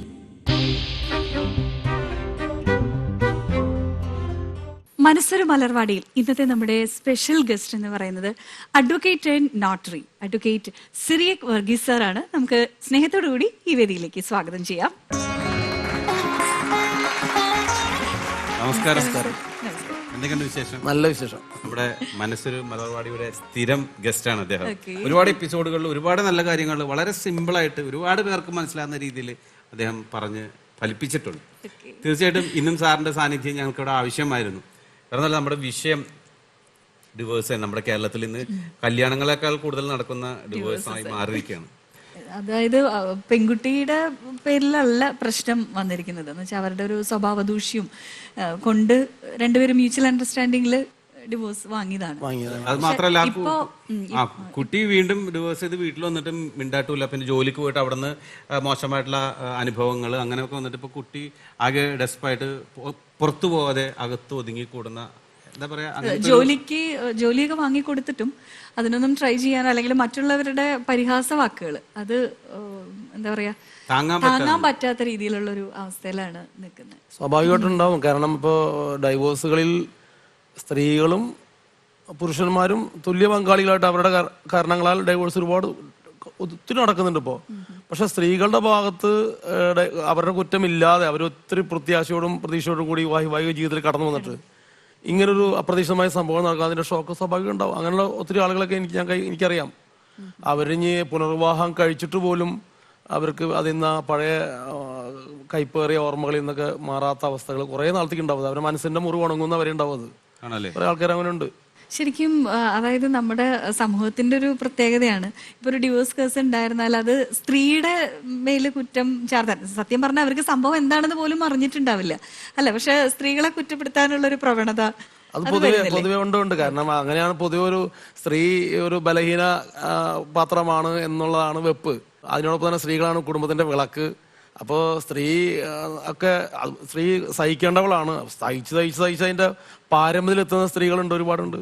ഇനി ഈ എന്താ പറയാ the last desperate resort is divorce എന്നാണ് ഞങ്ങളൊക്കെ പഠിച്ചത് ഒരു വിവാഹിക ജീവിതത്തിൽ. ഇപ്പൊ അങ്ങനെയല്ല. ഇപ്പൊ എന്താ പറയാ, FIR എന്ന് പറഞ്ഞാൽ ഫസ്റ്റ് ഇൻഫർമേഷൻ റിപ്പോർട്ട് നമ്മൾ കേട്ടിട്ടുണ്ട്. ഒരു കേസിന്റെ ഫൗണ്ടേഷനാണ് FIR. ഇപ്പൊ ഒരു വൈവാഹിക ജീവിതത്തിൽ ഇപ്പോ FIR അങ്ങോട്ട് മാറ്റി വെക്കേണ്ട അവസ്ഥയാണ്. ഫസ്റ്റ് ഇമ്പോർട്ടന്റ് റിസോർട്ട് ആക്കി മാറ്റിയിരിക്കുക ആൾക്കാർ. കാരണം ഇതൊന്നും കഴിഞ്ഞ ഷർട്ടും ഡ്രസ്സും സാരിയും ഊരണമാരെക്കാണ്ട് പെട്ടെന്ന് ഊരി കളയുന്ന അവസ്ഥ. അത് പറ്റില്ലെങ്കിൽ എൻ്റെ മനസ്സിന് എൻ്റെ ആഗ്രഹത്തിന് വിപരീതമാണെങ്കിൽ വേണ്ട.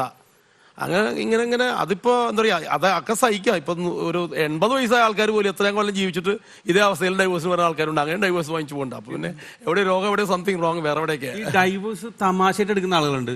ഇപ്പൊ കുറച്ചുപേരെ എനിക്കറിയാം, അവര് പഴയ ഭർത്താവിനെ അല്ലെങ്കിൽ ഭാര്യയെ ഡിവോഴ്സ് ചെയ്തിട്ട് വീണ്ടും ഇപ്പൊ അവര് തമ്മിൽ ഫ്രണ്ട്ഷിപ്പ്, ഞങ്ങളിപ്പോ നല്ല ഫ്രണ്ട്സാണ്, വേറെ കിട്ടിയാൻ അല്ലെങ്കിൽ കിട്ടിയാളുണ്ട്, പക്ഷെ മറ്റു പഴയതുമായിട്ട് ഫ്രണ്ട്ഷിപ്പാണ്. അതെങ്ങനെ സംഭവിക്കണം? എങ്ങനെ സംഭവിക്കുമ്പോൾ ഞാൻ ബാംഗ്ലൂർ ഫാമിലി കോർട്ട് നടത്തിയൊരു സംഭവം എനിക്കറിയാം. 1 വർഷം വരെ ഒരു ഭാര്യയും ഭർത്താവും കൂടി മ്യൂച്വൽ ഡൈവേഴ്സ്. ഞാൻ 2 കൂട്ടരും വക്കീല്. 1 വർഷം വരെ ഇവർ കോടതി വരാന്തയിലും കീരിയും പാമ്പ് പോലെയായിരുന്നു. അത് കഴിഞ്ഞിട്ട് ഞാൻ ഒരിക്കലും മറക്കാത്ത സംഭവം. കാരണം അത് കഴിഞ്ഞിട്ട് അവര് അവൻ ഈ പെണ്ണ് അഹമ്മദാബാദ് ഏരിയ, ചെറുക്കൻ ബാംഗ്ലൂർ കർണാടകക്കാരനാ. ഇവർ ഡൈവേഴ്സ് കഴിഞ്ഞിട്ട് എല്ലാം കഴിഞ്ഞ ഓർഡർ വാങ്ങിച്ചു കൊടുക്കണം എന്ന് ഇവർ പറഞ്ഞു. ഞങ്ങൾ ടോട്ടൽ മാളിൻ്റെ അവിടെ കാണാന്ന് പറഞ്ഞു. ടോട്ടൽ മാളിൻ്റെ അവിടെ ഞാൻ വെയിറ്റ് 7 മണിക്ക് നിൽക്കുമ്പോൾ രണ്ടുപേരും ഒരുമിച്ച് അവർ വരും എല്ലാവരും കൈ ഓർത്ത് പിടിച്ച് എൻ്റെ അടുത്ത് വന്നേ. 2 കൂട്ടരും എനിക്ക് ഫീസ് തന്നു. എനിക്ക് സാറ് പറഞ്ഞ പോലെ ഡിവോഴ്സ് കേസായിട്ട് ലിവിങ് ടുഗദർ ആയിട്ട് ജീവിക്കുന്ന ഒരുപാട് ദമ്പതികളുണ്ട് അല്ലെ നമ്മുടെ സമൂഹത്തിൽ. അതായത് നേരത്തെ നിങ്ങൾ നമ്മളിന്ന് കൈകാര്യം ചെയ്ത വിഷയം പ്രകാരമാണെങ്കിൽ ഒരു സ്ത്രീ വേദനയിൽ ആയിക്കഴിഞ്ഞ അവസ്ഥ അവരുടെ കുറ്റം കൊണ്ട് അല്ലെങ്കിലും ആണെങ്കിലും ഒരു ഡൈവോഴ്സി അല്ലെങ്കിൽ ഒരു ഡൈവോഴ്സ് ആയ വിമൺ, ഒരു സ്ത്രീക്ക് അവർക്ക് ഒരു പാർട്ട്ണർ ഇല്ലാത്ത അവസ്ഥ, ഒരു ജീവിത പങ്കാളി ഇല്ലാത്ത അവസ്ഥയിൽ അവർക്ക് ഏറ്റവും വലിയ സഫക്കേഷൻ അതാ. അത് കഴിഞ്ഞിട്ട് അവർ വേറെ ഓൾട്ടർനേറ്റീവ് ആയിരുന്നു, അതും അവർക്ക് മാച്ചായി വരുന്നവരെ ബുദ്ധിമുട്ടാണ്. ചില ആൾക്ക് ഇപ്പം അതിനുവേണ്ടി ഇപ്പം എല്ലാവരും ഉണ്ടാക്കുന്ന സൂത്രത ലിവിങ് ടുഗദർ. അപ്പൊ പറ്റിയില്ലെങ്കിൽ കളയാലോ. ഈ അടുത്ത് എൻ്റെ ഒരു കക്ഷി അങ്ങനെ ചെയ്തിട്ടുണ്ട്. നല്ല ഒരാളെയും കൊണ്ട് പുതിയ ആളെയും കൊണ്ട് എടുത്ത് വന്നു, ഡൈവേഴ്സ് ആയ ആളാ, സ്ത്രീയാ. എന്നിട്ട് അവര് വേറെ ആളെയും കൊണ്ട് ഇതാണ് ഇപ്പൊ എന്റെ പുതിയ ആളെന്ന് പറഞ്ഞു. കുറച്ചാളെ ഇപ്പൊ ആളെ ഞാൻ വിട്ടു, കാരണം അത് ശരിയാവില്ല, അത് മാച്ചാവില്ല. അത് ഈ കാലഘട്ടം വളരെ ദൂഷിച്ചതാണ് എന്ന് വിവേകി മൗനം പൂജിക്കേണ്ട കാലഘട്ടം, വളരെ വേഴ്സ്റ്റായ കാലഘട്ടം. ഈ അടുത്ത് കൈകാര്യം ചെയ്ത എനിക്ക് കാര്യങ്ങൾ 2 കേസ് എനിക്കറിയാം. ഒരു അമേരിക്കയിൽ നിന്ന് US നിന്ന് വന്ന സ്ത്രീയാ, ഭർത്താവിനോട് വന്നതാ. ഇവിടെ വന്നിപ്പോ അവർ പോയത് ഇപ്പൊ ആരുടെ കൂടെ എന്നറിയാം, കൊച്ചിനെയും ഭർത്താവിനെ ഉപേക്ഷിച്ച് കഴിഞ്ഞ 2-3 ആഴ്ച മുന്നേ സംഭവം. അവർ പോയത് വേറെ പുരുഷനെ കൂടെ അല്ല പോയ, വേറെ സ്ത്രീ കൂടെ പോയി. അതുപോലെ സംഭവങ്ങൾ സമാനമായ കാര്യങ്ങൾ ഇതുപോലെ എത്ര നടന്നുകൊണ്ടിരിക്കുന്നത്. അപ്പൊ കാലം വളരെ ദുഷിച്ചത്. അപ്പോൾ അത് അങ്ങനെ പോണ ആൾക്കാർക്ക് കുറച്ചാളത്തേക്ക് ചിലപ്പോൾ കൂട്ടുകാരിൽ നിന്ന് ഒരു ആശ്വാസം കിട്ടില്ല. അത് കഴിഞ്ഞാൽ വീണ്ടും അവര് കീഴ്പോട്ട് പോണ അവസ്ഥ. മൊത്തത്തിൽ ആകെ പ്രോബ്ലം. അല്ല, ഇത്തരത്തിലുള്ള ഒരു അവസ്ഥയെ ഇങ്ങനെയുള്ള ചിന്തിക്കുന്ന ആളുകളെ അവരോടൊക്കെ എന്താണ് ഒരു മാതൃകയായിട്ട് എന്താ പറഞ്ഞു കൊടുക്കാൻ പറ്റും നമുക്ക്? മറ്റുള്ളവരുടെ കുറ്റങ്ങളും കുറവുകളും പരിശോധിച്ച് അതിന് കുറ്റപ്പെടുത്തി നടക്കാൻ അതിന് നേരമുണ്ട്. ദോഷയ്ക്ക് തിരക്കുകൾ ദോഷമായിട്ട് കാണുള്ളൂ. അപ്പൊ അവരവരുടെ കാര്യങ്ങൾ സുഖമായിട്ട് മുന്നോട്ട് പോകണമെങ്കിൽ അവരവരിലേക്ക് നോക്കിയിട്ട് സ്വയം എൻ്റെ പിഴ എന്ന് പറഞ്ഞാൽ എൻ്റെ വലിയ പിഴ എന്ന് പറഞ്ഞാൽ തിരുത്താൻ തയ്യാറാകാനും ഒന്ന് ചെറുതാവാനും എളിമപ്പെടാനൊക്കെ സാധിച്ചാൽ അങ്ങനെ ബാലൻസ് ചെയ്തു പോകുന്ന വൈവാഹ ജീവിതത്തിൽ ദമ്പതിമാരുടെ മിക്കതും അങ്ങനെയൊക്കെയാ. കുടുംബജീവിതത്തിൽ പരസ്പരം വിട്ടുവീഴ്ചകൾ നൽകി സഫർ ചെയ്ത് അത് കാരണം പറയും മക്കൾക്ക് വേണ്ടി, സമൂഹത്തിന് വേണ്ടി, സ്വന്തക്കാർ എന്തും ആവട്ടെ, ദൈവത്തിന് വേണ്ടി ഏതെങ്കിലും രീതിയിലൊക്കെ അത് സഫർ ചെയ്യാൻ, അല്ലെങ്കിൽ സ്വന്തം സുഖത്തിനും സന്തോഷം സമാധാനത്തിന് വേണ്ടിയെങ്കിലും വിട്ടുവീഴ്ചയും ഒരു എന്താ പറയുക സാക്രിഫൈസ് ഒക്കെ ചെയ്ത് ഒരു ഒത്തൊരുമയിൽ കൊണ്ടും കൊടുത്തും അഡ്ജസ്റ്റ് ചെയ്തൊക്കെ പോകാൻ കഴിഞ്ഞാൽ അവർക്ക് മുന്നോട്ട് പോകാം. അങ്ങനെ മിക്ക കുടുംബങ്ങൾ പോയി. ഞാനിപ്പോൾ കോടതിയിൽ ഒരിക്കൽ ഒരു സ്ത്രീയെ ക്രോസ് എക്സാമിനേഷൻ എതിർ വിസ്താരം നടത്തിയപ്പോൾ ആ സ്ത്രീ ചോദിക്കുകയാണ്, ഭർത്താവുമായിട്ട് വഴക്കടിക്കാറുണ്ട് ചോദിച്ചപ്പോൾ ആ സ്ത്രീ പറഞ്ഞ ഏത് ഭാര്യയും ഭർത്താവുമായിട്ടാണ് വഴക്കില്ലാത്ത സാറേ എന്ന് ചോദിച്ചോ. ജഡ്ജ് അത് എഴുതി വെച്ചു. ശരിയല്ലോ പറഞ്ഞത്. അപ്പൊ ഒരു അഡ്ജസ്റ്റ് ചെയ്തൊക്കെ പോകാൻ കഴിഞ്ഞാൽ ദൈവത്തിനും ഒന്നാം സ്ഥാനം കൊടുത്ത് അവനവൻ ചെയ്യേണ്ട ഡ്യൂട്ടികൾ അവനവൻ ചെയ്ത് താൻ ബായി ദൈവം ബായി അതൊക്കെയാ. അങ്ങനെയൊക്കെ ചെയ്ത് മുന്നോട്ട് പോകുന്ന കുടുംബങ്ങൾക്ക് മുന്നോട്ട് പോകാം. അല്ലാത്തവരെ കാര്യങ്ങളൊക്കെ കട്ടപ്പോക ഇങ്ങനെ ഇപ്പൊ ഈ കൈക്ക് ഞാൻ സാറെ ചിന്തിക്കാൻ പറയാം, ഈ കൈക്ക് ക്യാൻസർ വന്നിട്ട് ഡോക്ടർ ഒന്ന് ആംബ്യൂട്ട് ചെയ്ത് കളഞ്ഞിട്ട് ഫ്രീ രക്ഷപ്പെടുന്നു വിചാരിക്കേണ്ട അടുത്ത ദിവസം ഉടൻ തന്നെ ഈ കൈക്ക് വരില്ല പറയാൻ പറ്റുമോ? ഇതും മുറിച്ച് ചെയ്യാൻ പറ്റും. ഇപ്പോൾ ഒരാൾ ഉപേക്ഷിച്ചു, അടുത്ത ആൾ പിടിച്ചു. അങ്ങനെ എത്ര ഭർത്താക്കന്മാരും ഭാര്യമാരും 2ാമത് 3ാമത് എടുത്തിട്ട് പറ്റാണ്ട് 3-4 ഡൈവേഴ്സ് കഴിഞ്ഞ ആൾക്കാരെ എനിക്കറിയാം.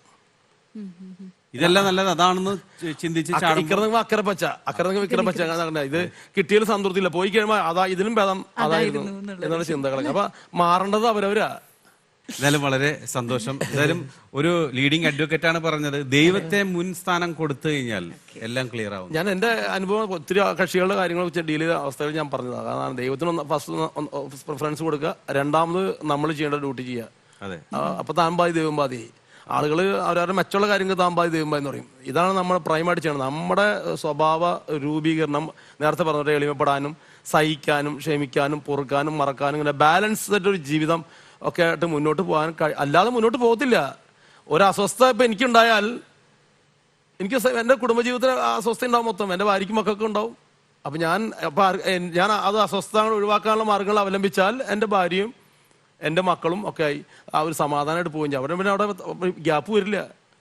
അപ്പോൾ ആരും സഹിക്കണം, ആരും സഹിക്കാൻ തയ്യാ. പൂച്ചയ്ക്ക് എല്ലാവർക്കും കാര്യം നടക്കണം, പൂച്ചയ്ക്ക് കഴിച്ചിട്ട് ആരും മണി കിട്ടുന്ന അവസ്ഥ.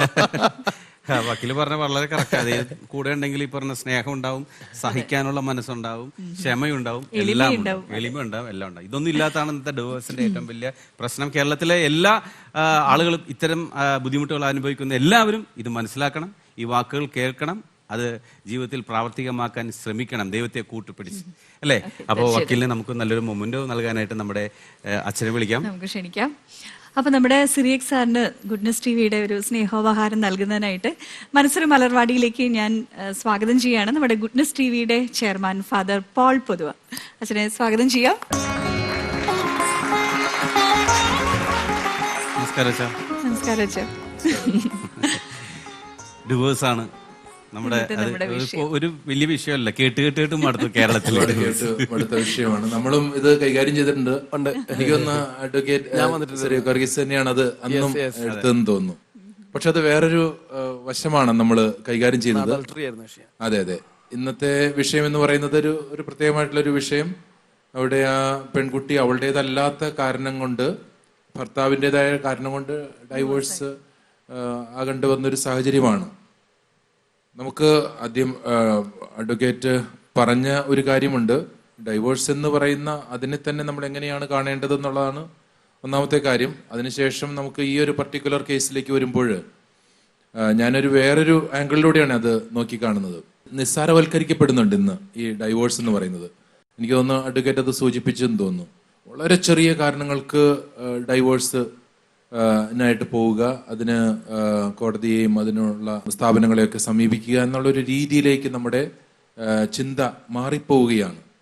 നമ്മുടെ ആ ത്യാഗവും മൂല്യങ്ങളുമൊക്കെ കുറേയൊക്കെ നഷ്ടപ്പെടുന്ന ഒരവസ്ഥയിലേക്ക് വരുമ്പോൾ ഇങ്ങനെ നിസ്സാരവൽക്കരിക്കപ്പെടുന്ന ഒരവസ്ഥ സംജാതമാകുന്നുണ്ട്. അതിൽ നിന്ന് നമ്മൾ തിരിച്ചു വരണം എന്നുള്ളൊരു ചിന്തയാണ് നമ്മുടെ മനസ്സിൽ എപ്പോഴും ഉണ്ടാകേണ്ടത്. കുടുംബജീവിതത്തെ പറ്റി മാർപ്പാപ്പ ഫ്രാൻസിസ് മാർപ്പാപ്പ പറയുമ്പോൾ അദ്ദേഹം പറയുന്ന ഒരു കാര്യമുണ്ട്. അത് വളരെ നമ്മുടെ മനസ്സിലേക്കൊക്കെ ഒന്ന് കൊണ്ടുവരേണ്ട ഒരു കാര്യമാണ്. അദ്ദേഹം പറയുന്നു, കുടുംബജീവിതത്തെ പറ്റി നമ്മൾ ചിന്തിക്കുമ്പോൾ 3 വാക്കുകൾ, കുടുംബജീവിതത്തിൽ 3 വാക്കുകൾ ഒരിക്കലും നമ്മൾ മറക്കാൻ പാടില്ല എന്ന് പറയും. ആ 3 വാക്കുകൾ ഇതാണ്: പ്ലീസ് എന്ന വാക്ക്, താങ്ക്സ് എന്ന വാക്ക്, സോറി എന്ന വാക്ക്. എന്നേ പറയുന്നു, ഈ 3 വാക്കുകൾ ഉപയോഗിക്കാൻ പറ്റിക്കഴിഞ്ഞാൽ നമ്മുടെ കുടുംബജീവിതത്തെ സന്തോഷപ്രദമാക്കാം എന്നാണ് പറയുന്നത്. നമ്മളൊന്ന് അനലൈസ് ചെയ്താൽ മതി. പ്ലീസ് എന്ന് പറയുന്നത് ഒരു ആദരവുണ്ടാവുക എന്നുള്ളത് തന്നെയാണ്. നമ്മൾ ആ പ്ലീസ് എന്നുള്ള വാക്ക് ഉപയോഗിക്കുക എന്നുള്ളതിനേക്കാളും പരസ്പര ബഹുമാനം ഉണ്ടാകണം. ഭാര്യാഭർത്താക്കന്മാർ തമ്മിൽ പരസ്പര ബഹുമാനം ഉണ്ടാകണം. താങ്ക്സ് എന്ന് പറയുന്നത് എന്തെങ്കിലുമൊക്കെ ചെയ്ത് കഴിയുമ്പോൾ ഭർത്താവിനൊരു താങ്ക്സ് പറയുക, ഭാര്യയ്ക്കൊരു താങ്ക്സ് പറയുക, മക്കൾക്കൊരു താങ്ക്സ് ഒക്കെ പറയുമ്പോൾ കുഴപ്പമൊന്നുമില്ല അങ്ങനെ. പക്ഷെ നമ്മളങ്ങനെ ചെയ്യാറില്ല, നമ്മൾ ശീലിച്ചിട്ടില്ല. നമ്മൾ പലപ്പോഴും അത് അവൾ ചെയ്യേണ്ടതാണ്, അല്ലെങ്കിൽ അയാൾ ചെയ്യേണ്ടതാണ്, മക്കൾ ചെയ്യേണ്ടതാണെന്നുള്ള ചിന്തയിലേക്കൊക്കെ നമ്മൾ പോവുള്ളൂ. താങ്ക്സ് പറയാൻ, അപ്രീഷിയേറ്റ് ചെയ്യാനായിട്ട് നമുക്ക് പറ്റണം. മൂന്നാമത്തേത് മാർപ്പാപ്പ പറയുന്നത് സോറി. എന്തുമാത്രം വിലയുള്ളൊരു വാക്കാണ് അല്ലേ. നമ്മൾ പറയാത്തൊരു വാക്കാ. ഒരിക്കലും നമ്മൾ പറയില്ല, നമ്മളെ തന്നെ ജസ്റ്റിഫൈ ചെയ്ത് പോവുള്ളൂ. സോറി എന്ന വാക്ക്. ഇങ്ങനെയൊക്കെ ഈ വാക്കുകളൊക്കെ നമ്മൾ ഉപയോഗിച്ചാൽ തന്നെ നമ്മുടെ കുടുംബജീവിതത്തെ നമുക്ക് മാറ്റിയെടുക്കാനായിട്ട് പറ്റും. പക്ഷേ നമ്മൾ പലപ്പോഴും ചെറിയ ചെറിയ കാരണങ്ങൾ കൊണ്ട് നമ്മൾ അതിനു വേണ്ടിയിട്ട് നമ്മുടെ കുടുംബജീവിതം തന്നെ തകർന്നു പോകുന്ന രീതിയിലേക്ക് കൊണ്ടുവരികയാണ്. ഇനി നമ്മൾ ഇന്നത്തെ ആ കേസിലേക്ക് വന്നു കഴിഞ്ഞാൽ, ആ പെൺകുട്ടി അവളുടേതല്ലാത്ത കാരണം കൊണ്ടാണ് ഡൈവേഴ്സ് കിട്ടി അങ്ങനെ വരേണ്ടി വന്നത്. എനിക്ക് തോന്നുന്നു നമ്മുടെ സമൂഹം അങ്ങനെയുള്ള വ്യക്തികളെയൊക്കെ മനസ്സിലാക്കേണ്ടതുണ്ട്. അങ്ങനെയുള്ള വ്യക്തികളെ മനസ്സിലാക്കേണ്ടതുണ്ടെന്ന് എനിക്ക് തോന്നുന്നു. ഇവിടെ ആ പെൺകുട്ടി ആക്ഷേപിക്കപ്പെടുകയാണ് അല്ലേ, ആക്ഷേപിക്കപ്പെടുകയാണ്. നമ്മുടെ സമൂഹത്തിന്റെ മെന്റാലിറ്റി തന്നെയാണ് മാറേണ്ടത്. സമൂഹത്തിന്റെ ആറ്റിറ്റ്യൂഡ് മാറണം. അത് അവളുടെ കുറ്റമല്ല, അവളുടേതല്ലാത്ത കുറ്റം കൊണ്ട് സംഭവിച്ചത് കാര്യമാണ്. എനിക്ക് തോന്നുന്നു നമ്മുടെയൊക്കെ മനസ്സ് ഒരുപാട് മാറാനുണ്ട്. ഇങ്ങനെയുള്ള വ്യക്തികൾ വന്നു കഴിയുമ്പോൾ അവരെ മനസ്സിലാക്കാനും അവരെ അംഗീകരിക്കാനും അവരെ സ്വീകരിക്കാനും ഒക്കെ നമുക്ക് സാധിക്കണം. അവര് എല്ലാം നഷ്ടപ്പെട്ടവരാണ്. അതല്ലെങ്കിൽ ആരും സപ്പോർട്ട് ചെയ്യാനില്ലെങ്കിൽ തകർന്നു പോകും അവര്. അപ്പം നമ്മുടെ സമൂഹമാണ്, നമ്മുടെ ആളുകൾ തന്നെയാണ് അവരെയൊക്കെ സംരക്ഷിച്ച് ഉയർത്തി കൊണ്ടുവരേണ്ടത്.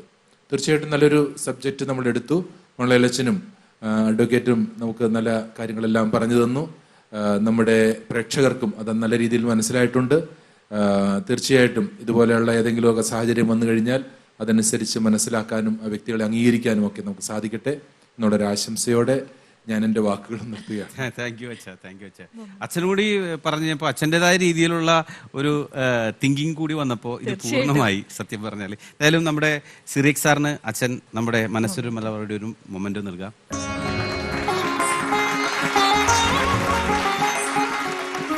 Thank you. വളരെ നല്ല എപ്പിസോഡാക്കാൻ സാധിച്ചതിന് ഈ വലിയ വ്യക്തിത്വങ്ങൾക്ക് നന്ദി പറയുന്നു. ദൈവം നമുക്ക് തന്ന ജീവിതം എന്ന് പറഞ്ഞാൽ ഒരുപാട് മഴവിൽ നിറങ്ങളുള്ള വൈരക്കല്ലുകൾ പതിപ്പിച്ച ഒരു പളുങ്ക് പാത്രമാണ്. അത് താങ്ങി നിർത്താൻ കരുത്തുള്ള കരങ്ങളാകാൻ നിങ്ങളോടൊപ്പം മനസ്സൊരു മലർവാടിയുമായി ഞങ്ങളുമുണ്ടാകും. അടുത്തയാഴ്ച വീണ്ടും കാണുന്നവരെ ബൈ ബൈ. കൂടുതൽ വിവരങ്ങൾക്ക് the producer, Goodness TV, Manassoru Malarvadi, D service park, opposite Pius 10 church, SRM road, Pachalam, Cochin 682012. Phone 8606420088. Email Manassoru മലർവാടി@gmail.com. ആകാശമേ കേൾക്ക, ഭൂമിയെ ചെവി തരിക. ഞാനൊരു ബൈജു സാറിനെ പറ്റിട്ട് ഇല്ലാത്തൊക്കെ എന്തൊറ്റൊക്കെ പറഞ്ഞറിയോ? ഇല്ലാത്ത എന്താ പറഞ്ഞ? ഭയങ്കര നല്ല ഗായകനാണ്, ഫേമസ് ആണ്, ഭയങ്കര സിനിമയിലൊക്കെ അങ്ങനെയൊക്കെ അതൊന്നും ഇല്ലാത്തല്ലോ ഉള്ളതല്ലേ ഉള്ള.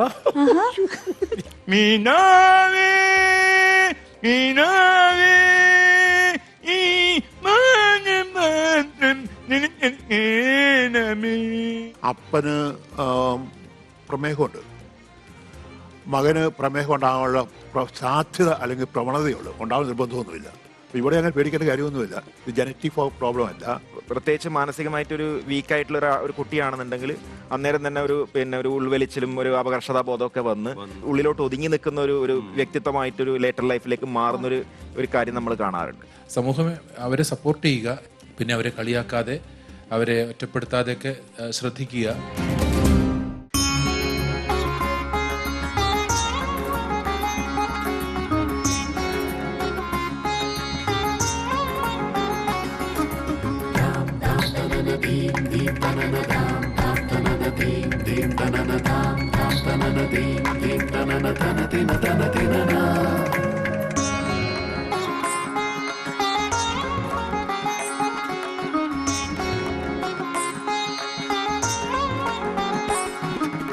വിണ്ണിൻ ശലഭങ്ങൾ സ്നേഹാദ്രമായി വന്നെത്തുമോ, ആത്മാവിലും പുണ്യം നൽകി മനസ്സെന്നും മലർവാടിയാകാനായി.